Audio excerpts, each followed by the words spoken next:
Presenting Civil Guruji app available in Google Play Store. Download now. Hello engineers, मैं engineer and corporate trainer Syed Mohammad Talha एक बार फिर से आप सभी का स्वागत करता हूं आपके अपने पसंदीदा यूट्यूब चैनल सिविल गुरुजी में, जहां पे हम बात करते हैं सिविल इंजीनियर्स के बारे में। इंजीनियर्स, आज की इस वीडियो में हम लोग बात करने वाले हैं bar bending schedule of chair bar के बारे में कि इंजीनियर्स चेयर बार क्या होती है, उसका पर्पस क्या होता है और उसकी अगर आपको कटिंग लेंथ कैलकुलेट करनी पड़ जाए तो उसकी कटिंग लेंथ आप लोग कैसे कैलकुलेट करेंगे। तो बने रहिएगा वीडियो के एंड तक। चलिए वीडियो को स्टार्ट करते हैं।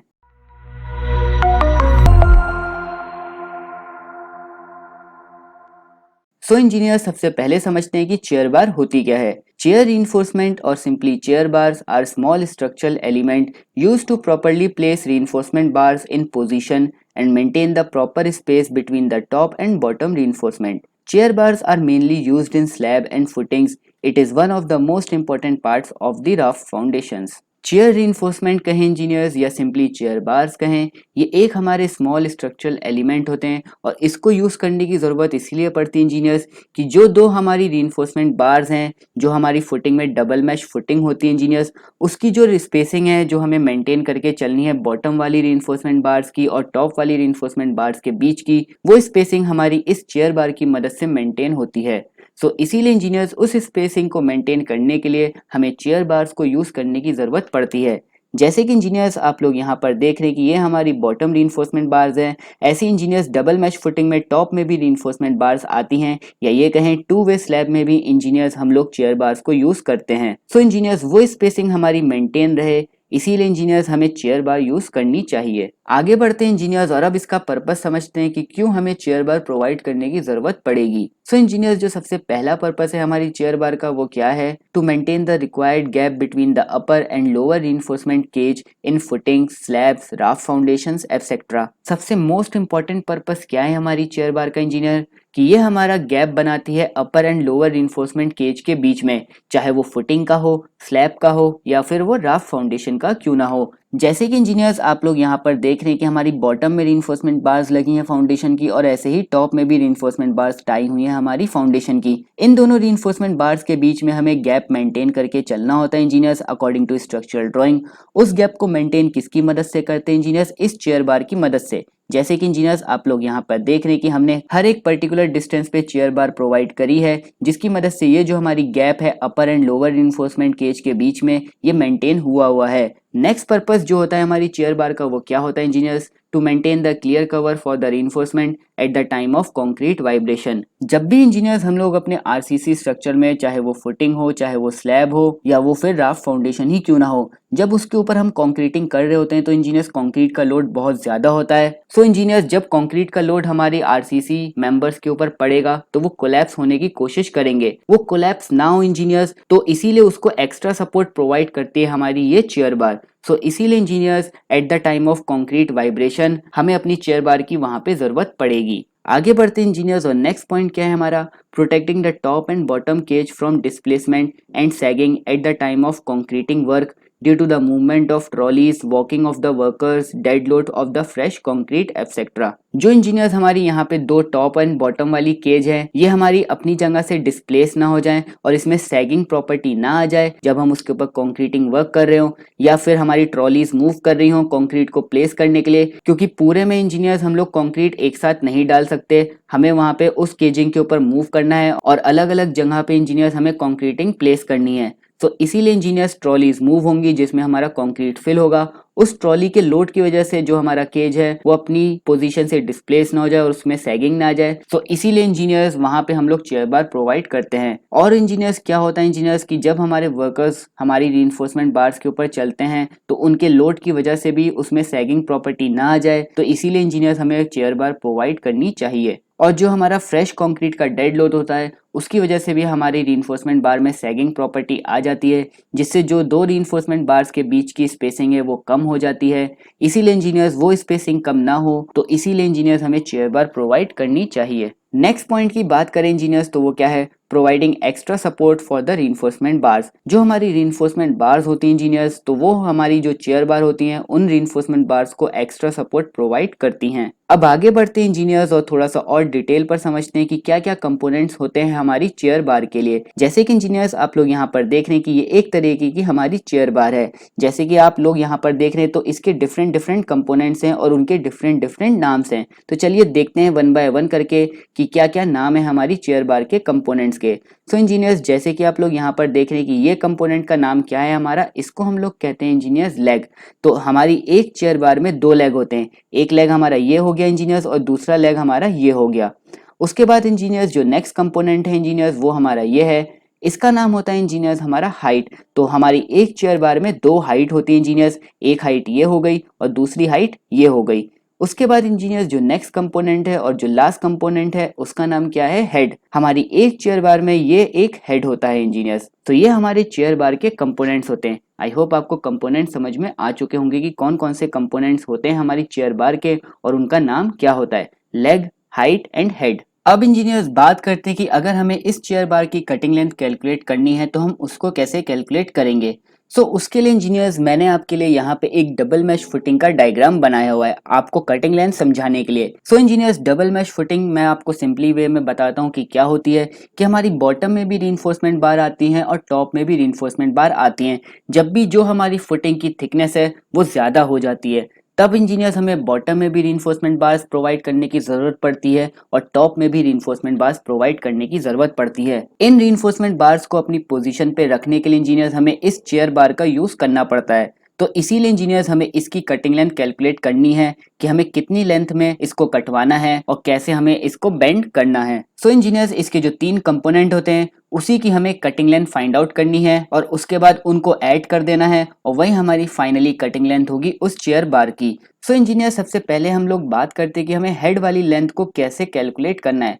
इंजीनियर्स उसके लिए हमें एक फॉर्मूला यूज करना है। ये एक फॉर्मूला है इंजीनियर्स, इस फॉर्मूले को थोड़ा सा भी आप मॉडिफाई कर सकते हैं अपनी कन्वीनियंस के हिसाब से, क्योंकि जो हमारी चेयर बार होती है इंजीनियर्स वो हमारी वेस्टेज से बनाई जाती है।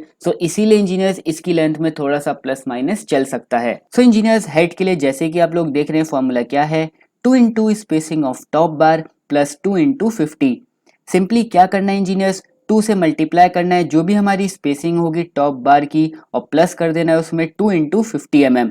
50 mm लेफ्ट साइड से एक्स्ट्रा और 50 mm राइट साइड से एक्स्ट्रा। ये 50 mm का इंजीनियर्स आप लोग 60 mm भी कर सकते हैं और 50 mm का 40 mm भी कर सकते हैं। इसका कोई एग्जैक्ट फॉर्मूला नहीं होता इंजीनियर्स हमारी चेयर बार की कटिंग लेंथ को कैलकुलेट करने का। ये हमारी एज अ वेस्टेज जो होती है रीइंफोर्समेंट बार उससे बनाई जाती है। तो ये जो हमारा 50 mm हमने एक्स्ट्रा लिया है बोथ साइड से ये वेरी कर सकता है, लेकिन ये जो स्पेसिंग है हमारी 2 इंटू स्पेसिंग ऑफ टॉप बार इतनी तो आपको कंसीडर करते हुए चलना है। उसके बाद इंजीनियर्स हमें हाइट को कैलकुलेट करना है। उसको कैसे हम लोग कैलकुलेट करेंगे, d minus 2 into cover minus diameter of both top bar minus diameter of bottom first bar. d क्या है इंजीनियर्स, हमारी ओवरऑल डेप्थ है फुटिंग की, उसमें से माइनस क्या करना है इंजीनियर्स, टॉप का कवर और बॉटम का कवर, इसीलिए इंजीनियर्स यहाँ पे 2 इंटू कवर लिखा है। उसके बाद माइनस क्या करना है इंजीनियर्स, दोनों डायामीटर माइनस करने इंजीनियर्स टॉप बार के। क्यों करने इंजीनियर्स, ये जो हमारी चेयर बार है इसकी जो हाइट वाला पोर्शन इंजीनियर्स ये टॉप वाली जो दो रीइंफोर्समेंट बार्स हैं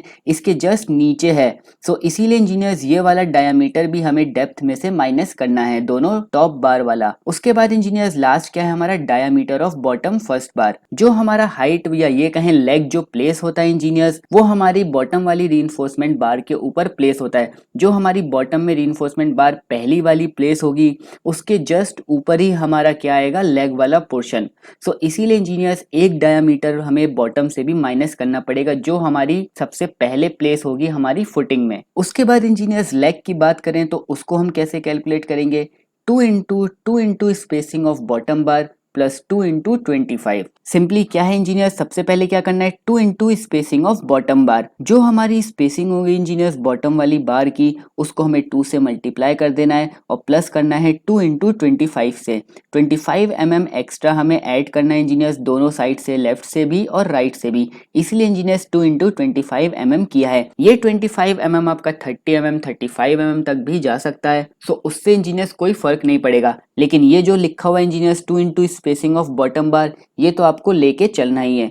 जब इंजीनियर्स इन दोनों लेंथ को ऐड कर लेंगे उसके बाद उसको हम ओवरऑल 2 से मल्टीप्लाई कर देंगे। क्योंकि इंजीनियर्स 2 लेग है हमारे पास, इसलिए हमारे पास दोनों लेग की लेंथ आ जाएगी एक साथ, इसीलिए इंजीनियर्स यहाँ पे हमने 2 से मल्टीप्लाई किया है। अब इंजीनियर्स एक एग्जाम्पल से समझते हैं कि हम कटिंग लेंथ कैसे कैलकुलेट करेंगे अपनी चेयर बार की। सो इंजीनियर्स ड्राइंग वही है पीछे वाली, बस इसमें मैंने डायमेंशंस और ऐड कर दिए हैं। तो मेरे पास जो फुटिंग की डेप्थ है इंजीनियर्स वो कितनी है 550 mm। टॉप वाली दोनों रीइंफोर्समेंट बार का डायमीटर मेरे पास 12 mm का है और spacing 140 mm centre to centre है, दोनों जो टॉप में रीइंफोर्समेंट बार्स हैं मेरी। उसके बाद इंजीनियर्स जो बॉटम में दोनों रीइंफोर्समेंट बार्स प्लेस हैं उसका डायमीटर 16 mm का है और दोनों रीइंफोर्समेंट बार्स की स्पेसिंग कितनी मेंटेन करते हुए चलनी है मेरी 150 mm सेंटर टू सेंटर। अब इंजीनियर्स मुझे इस चेयर बार की कटिंग लेंथ कैलकुलेट करनी है उस फॉर्मूले की मदद से, हेड, हाइट और लेग वाले से, और उसके बाद उन सारी लेंथ को ऐड कर देना है और वही मेरी फाइनली कटिंग लेंथ होगी चेयर बार की। तो सबसे पहले इंजीनियर्स हमने क्या कैलकुलेट करना सीखा था, हेड। तो हेड का फॉर्मूला क्या है इंजीनियर्स,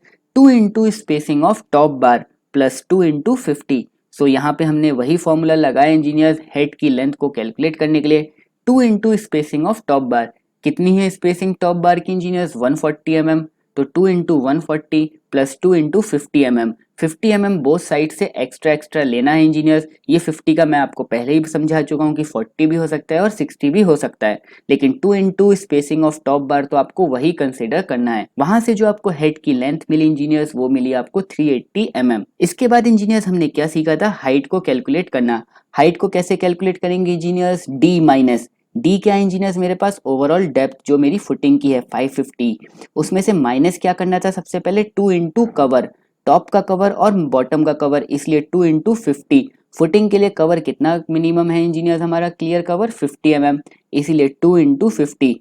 उसके बाद माइनस क्या करना था इंजीनियर्स, 2 डायामीटर्स ऑफ टॉप बार, जो दोनों डायामीटर थी इंजीनियर्स हमारी टॉप बार की वो दोनों डायामीटर को माइनस करना था। तो दोनों डायामीटर कितनी है मेरी टॉप वाली रीइंफोर्समेंट बार्स की 12 mm। तो इसीलिए इंजीनियर्स -12 और -12। उसके बाद इंजीनियर्स माइनस क्या करना था लास्ट में हमें, डायामीटर ऑफ बॉटम बार, जहां पे मेरा लेग प्लेस होगा उस रीइंफोर्समेंट बार का मुझे डायामीटर माइनस करना है। बॉटम बार का डायामीटर कितना है इंजीनियर्स मेरा 16 mm, इसलिए किया है -16 और पूरे को मल्टीप्लाई कर दिया है 2 से।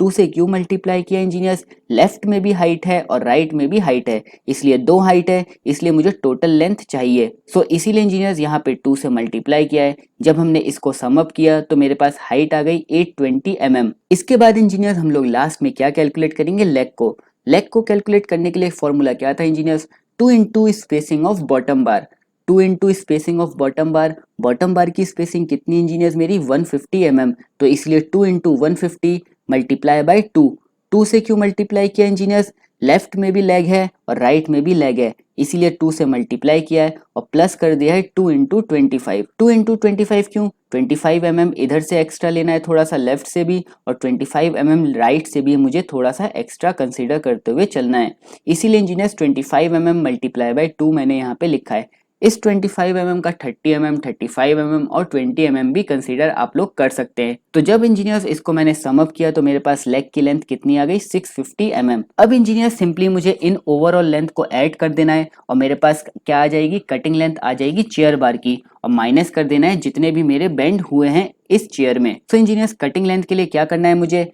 Head plus height plus leg और माइनस कर देना है बेंड डिडक्शन।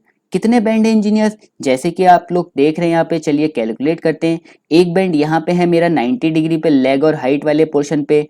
उसके बाद इंजीनियर्स एक हाइट और हेड पे 90 डिग्री का बैंड है। उसके बाद राइट साइड में भी एक हाइट और हेड पे 90 डिग्री का बैंड है एंड उसके बाद एक राइट साइड में बॉटम में मेरे पास हाइट और लेग के पास भी एक 90 डिग्री का बैंड है। तो ओवरऑल मेरे पास 4 90 डिग्री के बैंड आ गए इंजीनियर्स, इसलिए यहाँ पे 4 लिखा है। और 90 डिग्री के लिए बैंड डायरेक्शन हम लोग कितना कंसीडर करते हैं engineers, 2D, 2 into diameter of बार। तो 2 इंटू डायामीटर कितना है मेरा 12 mm का, जो हम लोग चेयर बार का यूज कर रहे हैं। चेयर बार का जो डायामीटर इंजीनियर्स जिससे हमें चेयर बनानी है वो हमारी 12 mm का हमें यूज करना है, इसलिए यहाँ पे हमने डायामीटर कितना कंसीडर किया है 12। जब हमने इन सारी लेंथ को ऐड किया इंजीनियर्स तो मेरे पास कटिंग लेंथ आ गई मेरी चेयर बार की, वो आई इंजीनियर्स मेरे पास 1754 mm। तो ऐसे इंजीनियर्स हम लोग अपनी कटिंग लेंथ कैलकुलेट करते हैं हमारी चेयर बार की। एक बात और इंजीनियर्स आप लोग ध्यान रखिएगा कि हमें चेयर बार कितनी एरिया में प्रोवाइड करनी है एक चेयर बार को। सो इंजीनियर्स वो एरिया आपका वेरी करता है 0.8 टू 2 स्क्वायर मीटर एरिया के बीच में आपको एक चेयर बार प्रोवाइड करनी है अकॉर्डिंग टू उसके ऊपर कितना लोड आ रहा है। सो आई होप इंजीनियर्स आपको ये समझ में आ चुका होगा कि आपको अगर कटिंग लेंथ कैलकुलेट करनी है चेयर बार की तो आप उसको कैसे कैलकुलेट करेंगे, क्यों हमें चेयर बार प्रोवाइड करने की जरूरत पड़ती है और उसका पर्पस क्या होता है और हमारी चेयर बार क्या होती है। वीडियो पसंद आई हो इंजीनियर्स तो वीडियो को लाइक करिएगा, चैनल को अगर अभी तक सब्सक्राइब नहीं किया है तो चैनल को जरूर सब्सक्राइब करिएगा और नोटिफिकेशन बेल आइकन को जरूर प्रेस करिएगा जिससे फ्यूचर में आने वाली वीडियोस आप तक पहुंच सके। तब तक के लिए इंजीनियर्स आप मुझे इजाजत दीजिए। Thank you, keep learning, keep sharing.